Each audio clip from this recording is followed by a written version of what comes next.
Hello and welcome, my Trojan pigs. How you doing this wonderful day here? It's Super John Bombo, and we've got another fantastic battles video for you guys. Today, the basic plan is I just want to show you guys some really freaking cool games here. So, up against Rusty Shoe, of course. Watch out for that tetanus action right there, man.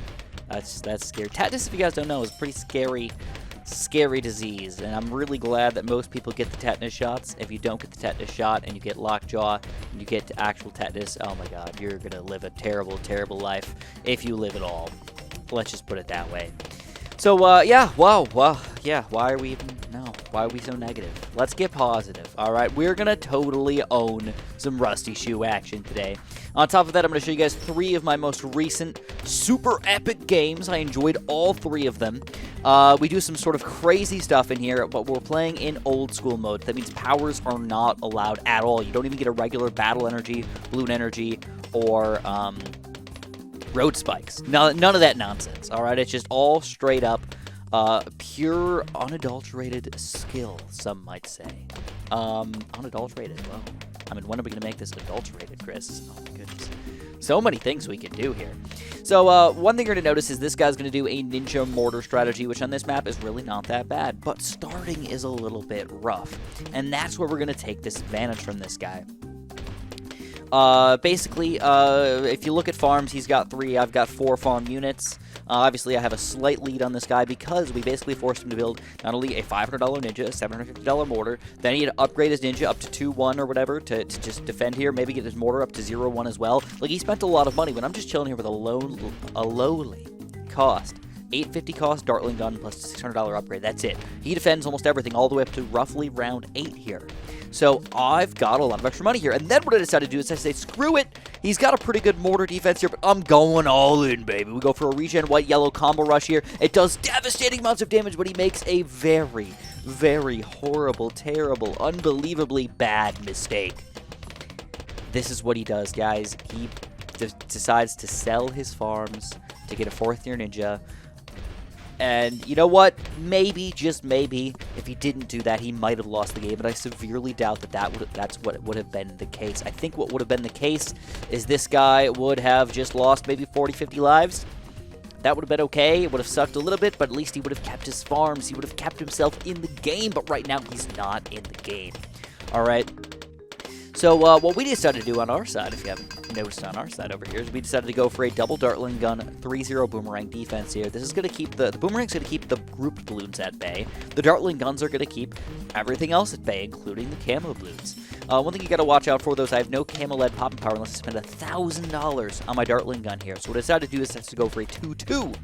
A 2-2 Dartling gun instead of my normal 0-1 Dartling gun combos here, alright? So, basically, it's going to allow our Dartling gun just to be a little bit more powerful. Honestly, I don't normally build 2-2s, but it's because I normally have camo lead popping power in some other way, and I really don't want to rely on a boomerang for that. Whether it's a glaive lord or a turbocharge, too expensive, not worth it. So what you're going to notice is we have a humongous advantage based on money, but based on towers, the later we go in the game, the worse we're off. Big ones are delicious. Artillery batteries are delicious. Bloon jitsus are delicious. And Bloon sabotages are the utmost, highest tier of deliciousness in the existence of Bloons TV battles, guys. Imagine the prettiest cloud you can imagine and how you just want to eat that thing in its entirety, right? I mean, we all have that feeling, right? Or am I just the weird one who wants to eat clouds? Maybe. I don't know. Just take a spoon. Alright. Anyways, yeah, that's basically how I think. But the deliciousness of that most delicious cloud, or maybe if you want to think cotton candy or something like that, if you want to be lame about it, yeah. So yeah, that's the deliciousness we're talking about here. It's pretty hard to compete. So what I have to do is I have to win with money right now. I'm just going to live it out. Ninjas, Moa Pop Power. Can't really do a Moa Brush, man. I could maybe do some regen lives underneath that thing to try and push it through, but I'd rather just focus on the money right now. I've got the advantage. Let's keep it flowing up in here, man. That's what I like to do. I'm going to be the never-ending river-flowing windmill here. Grain mill, watermill. Watermill, that's the term for it. So we're going to be a watermill today. We're going to be milling crap. We're going to mill this guy into a giant pile of plump, bloody mess is basically the plan here. Is that weird that, like, when you think of a mill, you know, like, it's you're crushing things. That's really all it does. It crushes things, right? So that's what we're going to be doing to this guy, I guess. We're going to be crushing him, but probably more than we really want to crush him. We've got 4 third-tier banana farms. Most people probably go 4 too, but I wanted to keep my options open. I didn't want to sell 20 grand all at once. I might have just wanted to sell 5 grand to get an extra laser cannon or something. So I kept these guys, even though it's a little bit less efficient, and I decided to go for my BFB rush here, all right? Now, I think this guy might be able to defend, but it's going to be difficult for him, and I think it's definitely worth it. 2,500 bucks is nothing to rush this guy with when you might actually just take him down or force him to do a lot of weird crap, which is exactly what he's doing. His defense is not good enough right now. His ninja's kind of in the wrong spot. He's going to sell a lot of stuff to try and get a 2-4 ninja over here. He gets it up. He ends up using the ability, sells it, which is the exact right thing to do, by the way. Gets an extra 4th-tier ninja over here, and because there's no battle energies whatsoever, he's got to rely solely on all of his exact popping power that he's got right now. With this slowdown, though, it's going to wear off pretty soon, so he's got to do this poppage fast. And it looks like his ninjas, with all that distraction action, are going to easily pop them Bloons right there. No, I can't say easily, but he pops those Bloons. Especially with the mortar, too. I mean, he's got 2 mortars there. One's an extremely good balloon popping power tower. The other's a pretty good balloon popping power tower, so no issues from him over there. But guess what we did, guys? We still got the monies up the wazoo. He's got nothing. So this is a kind of a war of attrition right now. We just want to starve this guy out. We got him surrounded. I've been watching some a war podcast and a couple of World War II in color on Netflix. Very good, by the way. And what we got going on right now is we starved this guy. We've kept it. We've encircled him, and all we have to do is we have to wait for him to die, basically. But we have to be careful. You know, some counter push, some weird counter attack might be able to sneak through our defense and do some weird damage to us. We gotta watch out for that. All right. I mean, I could die to a gigantic rush if I misplay it.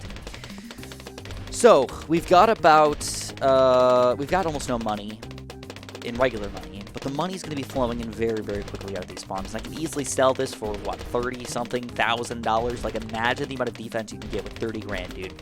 That's pretty insane. We can get multiple laser cannons or turbocharges up the wazoo. We can even go glaive lords if we want to, but I would probably stay with some hydro rocket pods and stuff like that. Those are okay, but they just really don't work as well as you want them to.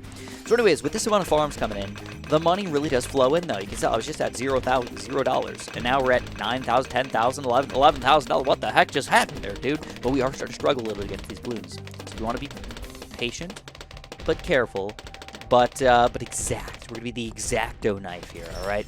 I'm a metaphor for everything today, all right? I'm a war man, I'm an X-Acto knife, I'm a watermill, I'm everything. You don't know what I'm going to be. You never know what I'm going to be. Maybe I'm going to be a clown next, who knows. But we got to make sure we get good enough defense over here. We got over we had $9,000 built up over there. We're struggling a little bit on our side against the Bloons, but so is he. That's something you have to keep in mind here. Those big chunky Bloons are not easy for him to pop. So we get he's gonna go for a counter rush though. We got $28,000. We're gonna go laser cannon, laser cannon, laser cannon. We're gonna go freaking turbocharge over here, and these Bloons are just getting shredded, absolutely shredded right now. Wonderful sight to see.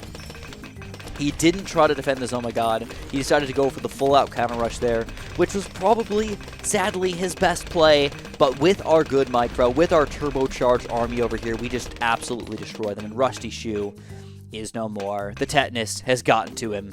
He can't survive anymore. And now we're moving on to game number 2. So that guy was actually a very good player. He had like what was it, like 6 million medallion, 4 million medallions or something like that, a fairly good win record. This guy's a little bit lower on the win record scale. You can't really tell based on their win ratio and loss ratio how many games they played, because they could have reset it or something like that. This guy only had like 500 games under his belt, which is by no means nothing. All right, I mean, I think there's like an upper limit of where of how good you can be. Almost no matter what. If you play 1,000 games or 3,000 games, you're going to be, roughly in the same pocket. If you play 3,000 games up to 10,000 games, you're probably still going to be in roughly the same pocket here. Once you get a good understanding of the game, it's very, very slow progress to go higher and higher, right? And you know me, guys. I don't usually use the best strategies in the game. I usually use the most fun strategies, most interesting strategies, things that are fun to play with. You know, like a lot of people are still Dart Monkey farming, Dart Monkey farm acing, and like that's just boring. A lot of people are still heli icing, just boring, not fun to play with. I do it sometimes just to kind of jump into it, but I don't play it every game like a lot of other people. I want to have some fun with this game. So anyways, what you're noticing is DMAT not playing bad. But we did we hit him with a lot of lives lost, but we also got hit with a lot of lives lost here. We're down to 64 lives, 20 below him, less than half more lives left at this point. And all we're doing is kind of just tying the game up. I'm trying to, beat this guy somehow, but it's the exact same thing. Mirror strategy. I guess we're a mirror now, guys. Do you ever notice how hard it is to say the word mirror? I just want to say mirror. Like, there's no second syllable, just mirror. M-E-E-R, mirror. That's what I look in the mirror. You don't say mirror. Who says mirror? That's just goofy. So anyways, I'd go for a mini yellow rush here to force out a lightning bolt wizard. He goes for a counter mini yellow rush to force out my 2-0 boomer. But what he's doing is most people, what they do is they save up the money and then they go for a bigger, badder yellow rush. So I'm ready for this. I've got the money all set up here, man. I'm going to go for my 2-3 boom boom. And now he doesn't necessarily waste this money on the yellow rush. Even a failed yellow rush is decent amount of income for later on, but it's usually not the best way to spend your money right when round 12 and 13 are coming up if you don't at least do some damage to me. So I completely own this guy. On round 8, I take the farm lead by a pretty drastic amount over here. We've got 5 farm units to his only 3 farm units, and things are getting pretty freaking wild here, all right? Basically, what we have to understand here is that obviously anybody can lose. It doesn't matter if you have $10 billion. If you can't defend, you can't defend. So we have to be careful here. Very, very careful. I still don't have any camel lead popping power. But watch this, guys. Watch this. I'm going to go for one of the riskiest plays that I've ever done in my entire life. I'm usually not a risk taker, but I'm going to do it anyways. I'm going all out here, boys. In just a second. So as soon as he rushes me with anything, I'm going to say, suck my balls, and I'm going for it. All right? No, not like going for the ball attack. Going for the attack, the offensive.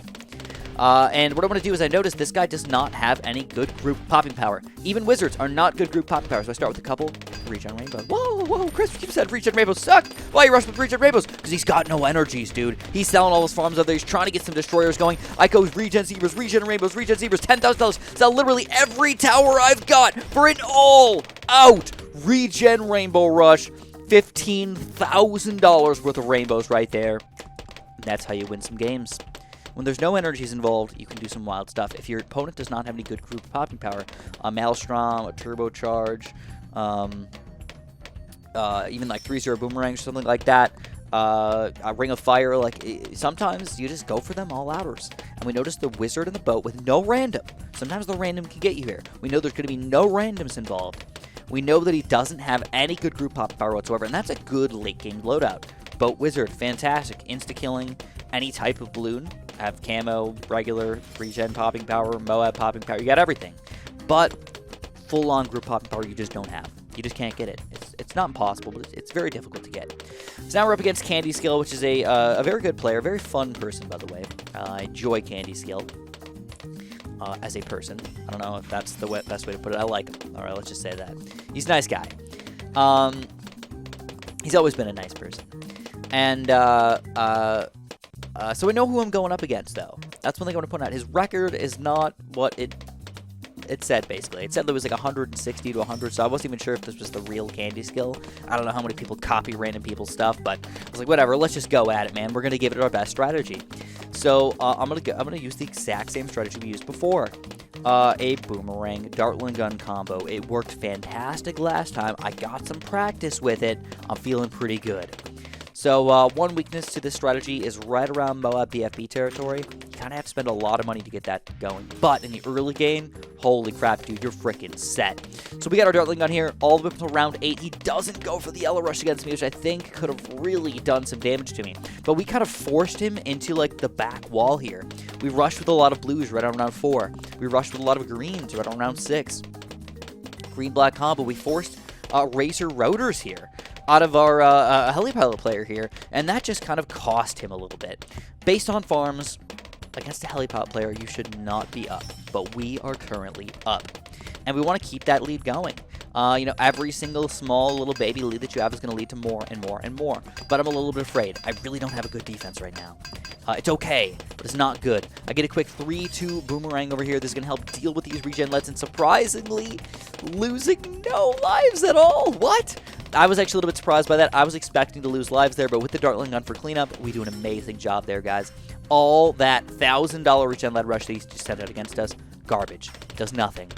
Forces me to get a 3-2 boomerang, but I need to get it anyways, so I don't really care that much. This is a very good combo that I actually don't use all that much. A useful purpose for a 3-0 boomerang. Use him in combination with any other tower that doesn't have good camo, or that does not have good group popping power, but has everything else. And that's exactly what the Dartling gun is. So anyways, we go for a medium-sized rush against this guy, and we see his last tower. We know what it is now. We know it's a monkey ace. So, late game, things might not go our way. That could be a struggle, for sure. If he gets a monkey ace up, because then we can't pop, he can pop Zoma Gods with an Apache Dart Jib, pop grouped Zoma Gods or grouped BFBs with the Ground Zero. There's really not many options for us here. What we have to do is we have to try and be a little bit greedy, to be honest. We have to keep the money in our favor. That's our goal here, guys. Keep the money in our favor. And if we can do that, I think we can win this game. But it's not a guarantee. Absolutely not. Alright, so now we've got 2 third-tier farms, by the way. Our defense still sucks, but I always have the ability to sell and buy something. And one of the things that's always in the back of my mind is an all-out rush. He spends $7,000 on a reach and rainbow rush. I have a laser cannon. He loses all $7,000. I can sell my laser cannon back for farms. So I want to try to just defend with the least amount possible. And there's really not that many good rushes he can do against us. So I see how he's backed up into this corner still. I have so much money. He doesn't. He goes for a quick mob rush. I've got the money for it. We go for a couple quick right-sided Dartling guns here. Will this be enough here with an extra little boom boom? Come on, little boom boom. We get an extra 2-0 boom boom here. I'm hoping for the best. And it looks like with all of that combined together, we again lose no lives. Absolutely perfect. Now, that is something that is hard to pull off, guys. Knowing exactly how much defense you're going to need against a Moab. Obviously, I maybe even overspent a little bit. But honestly, perfect. Perfect. That's exactly what I want to see. Lives don't actually matter that much. I just don't want to lose 127. That's all I really care about. We got 4 third-tier banana farms up now. He's only got 1. So you can see the pretty drastic difference in the amount of money that we're making. So what I decided to do, Moab Rush, baby. Or, not Moab, BFB Rush. The biggest, fluffiest balloon in the game, guys. It's red, it's fluffy, it's delicious, it's amazing to rush with. I love it. He says nice because he's afraid, and he goes for not multiple Razor Rotors, but instead decides to wait it out and go for an Apache. Now, I didn't send out a crap ton of balloons underneath because I figured he might go for an Apache. This is a very common strategy. It's not uncommon to see early game Apaches on round 20 or 21 to defend the BFB because it's so good, and then you just know you're set for a really long time. But what we're noticing is that indeed he is set for a long time, but we have the farm advantage, which was the main goal the entire time. All we have to do is keep that farm advantage, and eventually we'll win the game. But he decides to go for a counter rush of grouped Moabs, not even a BFB in there? That is wonky. But I'm not. I'm greeting. I'm greeting too hard. I'm trying to get my turbocharge. We use the turbocharge to keep ourselves alive. We're losing lives down to 40, 37. Go for an extra turbocharge. 2 turbocharges. Come on, we're about to lose 3 turbocharges. Another turbocharge. So many turbocharges. And after all that is said and done, we defend the rush and force a surrender, baby. Whoop, whoop, whoop, whoop, whoop, whoop, whoop, whoop, whoop. Good game, my friend. Very fantastic game. Very good rush, but we came in on top. Thanks so much for watching, guys, and have a super duper delicious day.